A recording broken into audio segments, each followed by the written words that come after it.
Akkam jirtu barattoota yeroo darbe barnoota keenya yeroo darbe irratti gita allaattiiwwanii, gita reeptaayiloota, gita amfiibiyaanotaa fi gita qurxummiilee ilaallee turre jechuudha. Barnoota keenya har'aa irratti immoo gita allaattiiwwanii kan jedhu waliin ilaallaa jechuudha. Egaa gitni allaattiiwwanii kuni allaattiiwwanii akka qurxummiilee, amfiibiyaanotaa fi reeptaayilotaa fi akkasumallee akka hoosiftootaa bineeldota lafee qabeeyyiidha jechuudha. Bineeldota lafee qabeeyyiidha jechuudha allaattiiwwan kuni. Amaloota bebbeekamoon isaanii muraasni immoo miilla isaanii irraa iskeelii qabu jechuudha. Miilli isaanii iskeelii qaba jechuudha. Iskeeliidhaan haguugameera jechuudha miilli isaanii. Akkasumallee qaamni isaanii baalleen kan haguugamedha jechuudha. Baalleen haguugamaadha jechuudha. Qaamni isaanii baalleedhaan haguugamaadha. Akkasumallee qaamni hargansuu isaanii sombadha jechuudha. Qilleensa keessa akkasuma bakkeerra waan jiraataniif bishaan keessa waan hin galleef qaamni hargansuu isaanii sombadha jechuudha. Sombaan harganu jechuudha. Fertilaayizeeshinii qaama keessaa geggeessuun qaama isaanii keessattidha jechuudha. Fertilaayizeeshinii kan geggeessan qaama isaanii keessattidha jechuudha. Akkasumallee onnee goloota afuritti qoodame oorikilii lamaa fi ventirikilii lama kan ta'e qabu jechuudha. Onneen isaanii goloota afur kan qabu yoo ta'u, ventirikilii lamaa fi oorikilii lamadha jechuudha kan innis. Akkasumallee amaloota akkasii kan qabanidha jechuudha. Allaattiiwwan hedduun isaanii ni balali'u jechuudha. Allaattiiwwan baay'een isaanii kan balali'an yoo ta'u, keessaa muraasni immoo kanneen akka peenguinii, guchii, lukkuu yoo fudhanne lukkuun gita allaattiiwwanii jalatti ramadamu. Garuu immoo balali'uu hin danda'ani jechuudha. Balali'uu hin danda'ani. Warreen kaan ni balali'u jechuudha. Warreen kanneen akka guchii, peenguinii fi lukkuulee immoo kan hin balaliinedha jechuudha. Allaattiiwwan ilkaan hin qabani. Allaattiiwwan ilkaan hin qabani. Afaan isaanii biikii yookiin qoffee waanta jedhamu afaan isaaniirra kan jiru jechuudha. Afaan karaa isaan ittiin sooratanidha jechuudha. Biikii yookiin qoffee kan jedhamu kuni karaa afaan isaaniirratti kan argamu yoo ta'u, soorata garaagaraa kan ittiin qabatanidha jechuudha. Boca adda addaa kan qabu ni qabu jechuudha. Fakkeenyaaf asirratti yoo fudhanne joobiree kana yoo fudhattan joobirri kun qoffee yookiin biikiin isaa kun kan peenguinii kanaa wajjin wal hin fakkaatu jechuudha. Akkasumallee kan allaattii bullaallaa kanaa yoo fudhanne warreen kun kan lukkuu kanaa wajjin wal fakkaataa miti jechuudha. Wal fakkaataa miti jechuudha. Adda addadha jechuudha. Inni kunis soorata gosa adda addaa akka isaan sooratan isaan gargaara jechuudha. Tempereechara qaama isaanii dhaabbataadha jechuudha. Innis hoomotarmoota yookiin indootarmoota jedhamuun beekamu jechuudha. Egaa barnoota keenya yeroo darbe irratti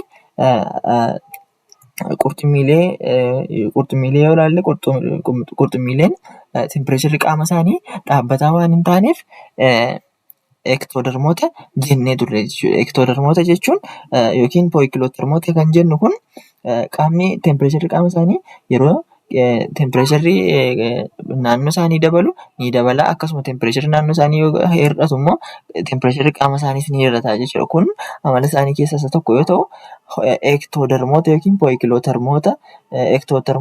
pooyikilotermoota jedhamuun kan beekamudha jechuudha. Kan allaattiiwwanii kana yoo fudhannu garuu hoomotermoota yookiin indootermoota jedhamu jechuudha. Inni kunis tempereecharri qaama isaanii dhaabbataa kan ta'edha jechuudha. Fakkeenya allaattiiwwanii keessaa muraasni kan akka bullaallaa, lukkuu, huummoo, joobira, guchii fi kanneen kana fakkaatanidha jechuudha. Isaan kun fakkeenya allaattiiwwan adda addaati jechuudha. Kan itti aanu gita hoosiftootaadha. Egaa gita hoosiftootaa kana yoo ilaallu hoosiftonni lafee qabeeyyiidha jechuudha. Bineeldota lafee qabeeyyii ta'an keessatti ramadamu. Akkasumallee amaloota isaanii keessaa muraasni immoo qaamni isaanii rifeensaan kan uwwifamedha jechuudha. Rifeensaan kan uwwifamedha qaamni isaanii. Akkasumas xannachoota aannanii waan qabaniif ilmoo isaanii harma hoosisu jechuudha. Maqaa isaaniirraa akkuma hubachuu dandeenyu hoosiftoota, gita hoosiftootaa akkuma jedhamu ni hoosisu jechuudha. Ilmoo isaanii harma hoosisu jechuudha. Xannacha aannanii waan qabaniif. Akkasumallee qaamni hargansuu isaanii sombadha jechuudha. Onneen isaanii immoo gola afuritti kan qoodamedha jechuudha.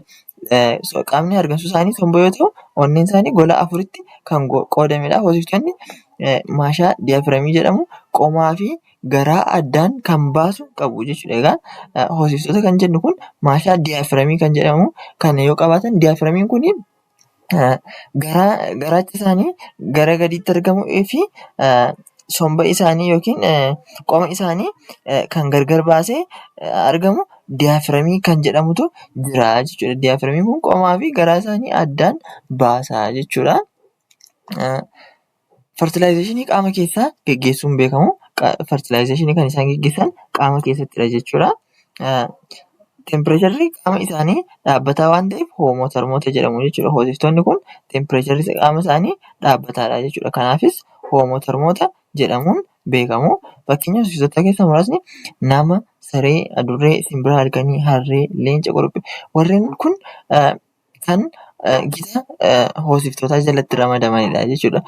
Ilmoo isaanii ni hoosisu. Akkasuma tempireecharri qaama isaanii immoo dhaabbataadha. Hoomotermoota jedhamu.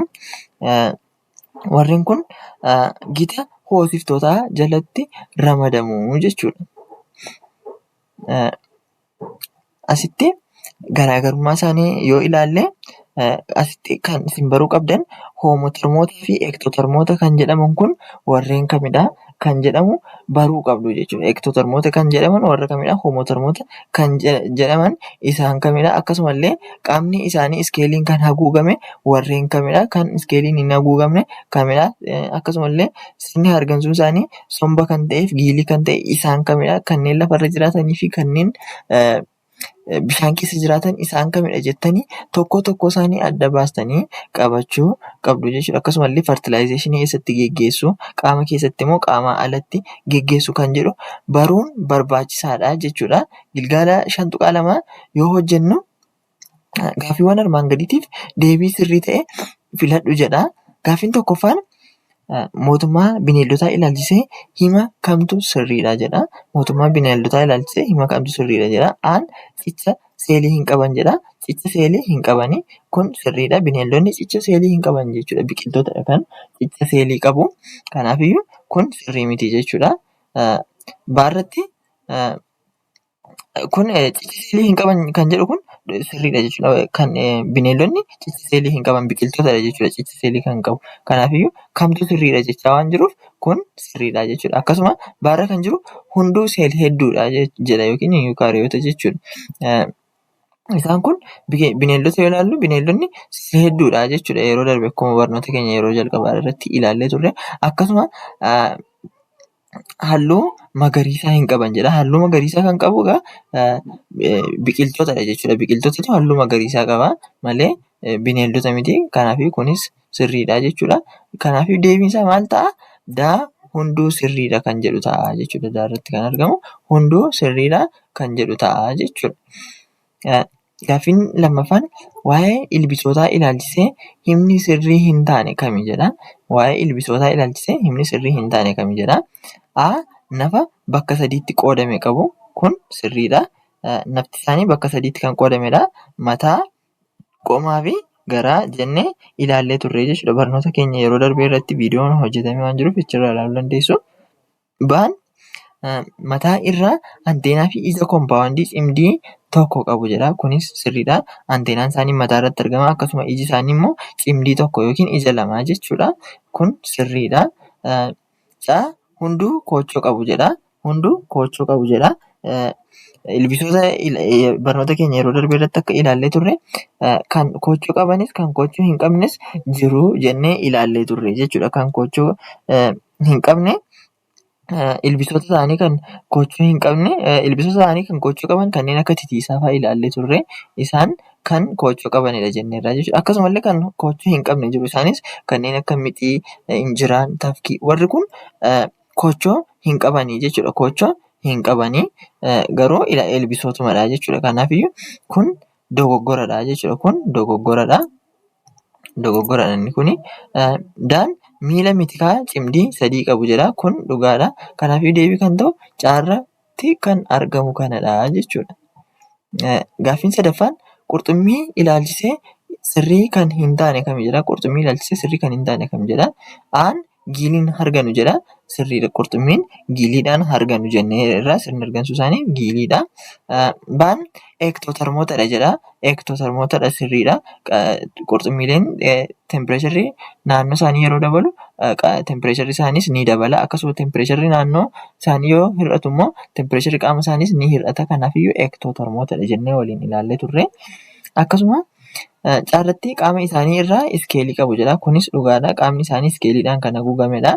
Daan hoomotermootadha jedha.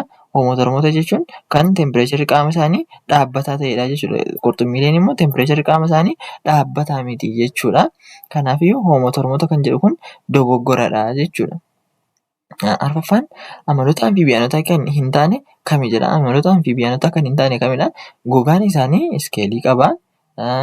Eektotermoota, fertilaayizeeshinii qaamaan alaa gaggeessu, qaamni hargansuu isaanii giilii, sombaa fi gogaa jiidhaa haphii ta'edha jedha. Egaa akka ilaallee turre amfiibiyaanonni kun eektotermootadha jenneerra. Akkasumallee bakki fertilaayizeeshinii itti gaggeessan qaamaan aladha. Akkasumallee sirna hargansuu isaanii giilii, sombaa fi gogaa jiidhaa haphii ta'edha jennee ilaallee turre jechuudha. Kan sirrii hin taane immoo isa kamidha jechuudha? Gogaan isaanii iskeelii qaba kan jedhudha. Iskeelii, gogaan amfiibiyaanotaa iskeelii hin qabu jechuudha. Iskeelii hin qabu. Kanaafiyyuu kun dogoggora ta'a jechuudha. Gaaffiin shanaffaan reeptaayiloota ilaalchisee kamtu sirriidha jedha. Aan gogaa, goggogaa fi iskeelii of irraa qabu jedha. Baa sombaan harganu. Caa fertilaayizeeshinii qaamaan alaa gaggeessu. Daa aa fi baan deebiidha jedha. Egaa reeptaayiloota akkuma ilaallee turre sirni hargansuu isaanii, qaamni hargansuu isaanii sombadha jennee turre. Akkasumallee iskeelii ofirraa qabu jennee turre. Garuu dogoggora kan ta'e isa kamidha jechuudha? Fertilaayizeeshiniin qaamaan alaa gaggeessu jedha. Reeptaayiloonni egaa fertilaayizeeshinii qaamaan alaa miti kan isaan gaggeessanii, fertilaayizeeshiniin isaanii qaama isaanii keessattidha jechuudha. Kanaafiyyuu deebii sirrii kan ta'u isa kamidha jechuudha? Aa fi baan deebiidha kan jedhudha jechuudha. Kan itti aanu gaaffiin ja'affaan amaloota hoosiftonni ittiin beekaman kami jedha. Amaloota hoosiftonni ittiin beekaman kami jedha. A. Gogaa rifeensaan uwwifame qabu. Kun deebii sirriidha. Gogaan isaanii rifeensaan kan uwwifamedha. Akkasuma xannachi aannanii qabu, sirriidha. Hoosiftonni xannacha aannanii qabu. Kanaaf hoosiftoota jedhamu. Ilmoo isaanii ni hoosisu jechuudha. Akkasuma daachaan diyaafiramii qabu jedha. Sirriidha, diyaafiramii qabu. Innis qooma isaaniif garaa isaanii gargar baasee kan argamudha jechuudha. Daan hunduu amaloota hoosiftootaati jedha. Egaa kan inni gaafates amaloota hoosiftonni ittiin beekaman jedha. Kanaafiyyuu hundi isaanii sirrii waan ta'eef daa hunduu amaloota hoosiftootaati kan jedhu ta'a jechuudha. Hunduu amala hoosiftootaati kan jedhu ta'a jechuudha. Deebiin isaa kana ta'a. Kan har'aa kanumaan goolabna jechuudha. Barnoota keenya har'aa kanuma irratti goolabna. Kutaa itti aanutti mootummaa biqiltootaa kan jedhu waliin ilaalla jechuudha. Akkasitti viidiyoon kun kan isinitti tole yoo ta'e chaanaalii kana sabiskiraayib gochuu hin dagatinaa. Viidiyoon nuun gadhiisnu akka dafee isiniif galuuf sabiskiraayib godhaa. Barattoota baay'ee bira sheer gochuun geessisaa, hiriyoota keessaniif qoodaa. Viidiyoon kun kan isinitti tole yoo ta'e laayik gochuu hin dagatinaa. Yaada qabdan kamiifiyyuu koomentii irratti nu beeksisaa jenna. Galatooma.